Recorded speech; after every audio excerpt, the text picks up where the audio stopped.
In a bright and colorful town lived a little doll named Lumi who always carried a happy heart and a gentle smile. She owned a magical rainbow brush that only shined when someone believed in hope.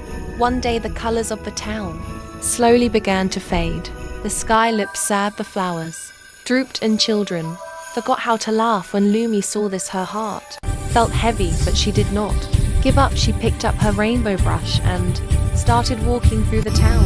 Wherever she went, a soft glow followed her. First a tiny flower bloomed, then a butterfly fluttered, then a child smiled. Lumi gently waved her brush near every child and softly reminded them that hope never disappears. Step by step, the whole town filled with colors again. Houses sparkled, the sky smiled back, birds began to sing, and children clapped with joy. Lumi understood that when hope stays alive in the heart, even a dull world can become bright again. And from that day on, the town never lost its colors.